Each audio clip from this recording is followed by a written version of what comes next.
Okay, in this video what I'm going to do is I'm going to create a downtime reporting point in Ampla, and I'm going to use the calculated variables that I've created in order to drive the automatic delay capture on that reporting point.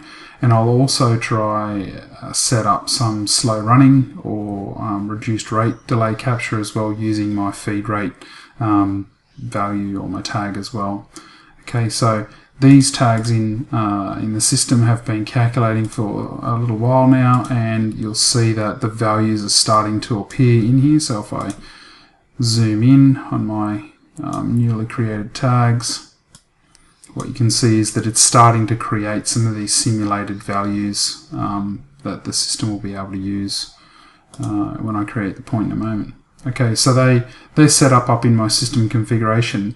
Now what I need to do is I go down to my hierarchy that I'd previously created, and what I'm going to do is put a downtime reporting point in my plant area.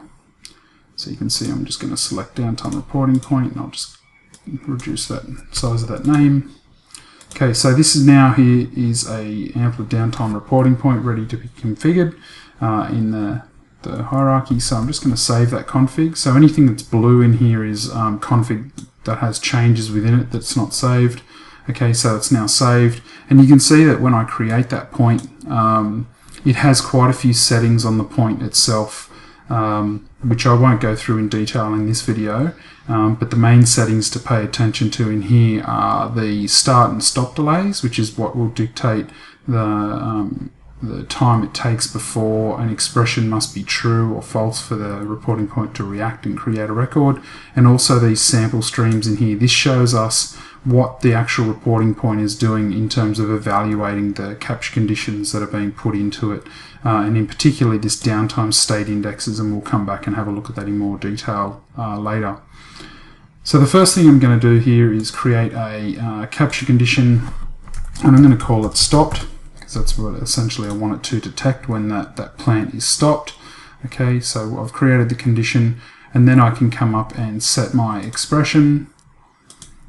And in this instance what I'm doing is I'm saying I want to go and refer to the plant stopped tag that I've created, and I should be able to select that tag, and I'll say I want that to create a delay when my plant stopped tag is producing a true output. Okay, so I'll set that up, and I'll save that, and then I'll just do a tree start on that. Okay, so now what I need to do is I need to wait until that condition comes true on this particular tag, which might take a little while here due to the simulator, as I can't really force that. You can speed up the simulator so it reacts very quickly in order to get these things to fire, but what I'll do is I'll just give it some time and revisit it shortly.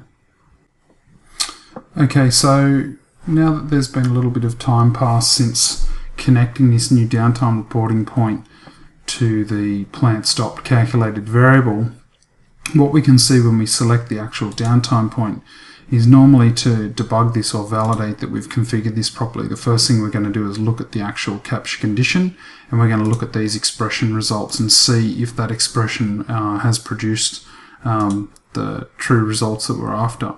And what's happened is it does do some backfilling in here on that expression, where it looks at the data again inside of the cache duration that the Ampla server is set up with. So the Ampla server has a cache duration that allows us to dictate how much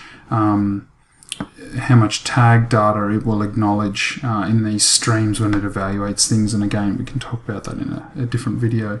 So you can see here that there's been a couple of on and off states since configuring that, and this one in particular here has fired just a moment ago. So what we should see there is that it's saying that this stopped condition has come true at this particular point in time, which is 8:44 and 10 seconds in the morning. So I'll close that, and then what we do is we select the actual downtime point itself, and we can see that it's evaluating at the moment, and it's actually up to 8:46. So it should have already seen that expression come through, so we can check the tag streams in a moment. The other thing to note in here is that this overall downtime state is a very quick way, and you would have seen that change just then from a downtime state of a real downtime state of off to on. So this here is essentially a summary of what state the reporting point is in right at that time. So you'll either see in here, that the real downtime state is on, and the virtual downtime state, or the slow running state at the moment, is not configured, or this will be off. So a good way to have a look at what's going on in here is if you look at the downtime state indexes, you can see the reporting point evaluating that expression that I've set up. So again, there's that on state for 8:44:10 a.m. and then it's gone off at 8:45:10, so it was on for a minute and then it's off again for a minute and back on again for a minute. So we're going to see that because I've set a 1 minute timer on that calculated variable. So that there is where you come in and have a look at the state of the downtime point. Now, the other thing to note in here would be these different states that I haven't talked about, so the pending states, and I'll explain that again in a later video. That's in more detail with how the mechanism within the downtime point, so that it understands how to transition through periods of stopped versus slow running, and also while it's evaluating expressions. Okay, so now what we want to do is we want to actually go and have a look at these delay events that appear to have been captured and see how they're represented in the Ampla client. So now what I'll do is open up the Ampla client in the web browser. Okay, and now what it's doing, it's prompting me for some credentials. At the moment I'm using integrated and it sees me as the local admin.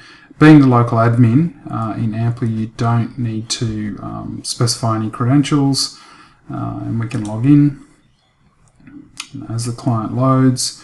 So now here we are in the Ampla client itself, and what we can see here is the enterprise node that we created, site A, and then the plant node. So if I select plant, now these are the delay records that we have just created in Ampla. So as you can see, the configuration that we've gone and created, it has a default setup where it shows us all of these data columns and it lays everything out in the client in this manner.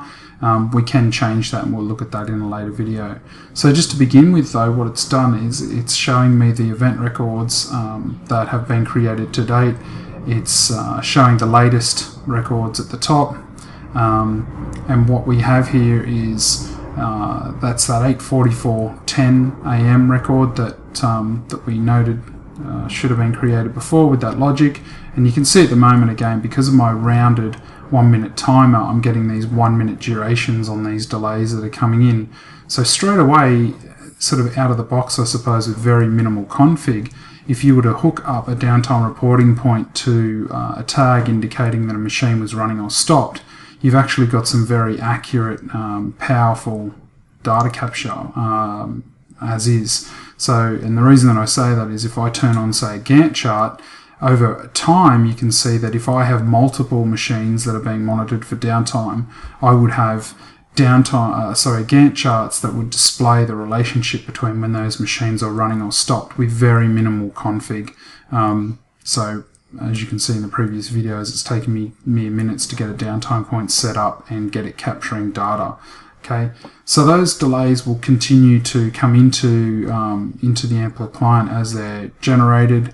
And then what we can do in other videos is look at how we can then configure items in Ampla Studio to allow us to then complete these records. So at the moment, if I open the record up by double clicking it, again, the form that allows me to perform data entry is in a default layout, default setup, and you can see here that if I select, I only have very limited nodes to select as a cause location. I have no causes, no classifications in here, and this is where we will populate these items in later videos and show you how you can populate them and then input that data, which creates the rich content that lives inside these delay records.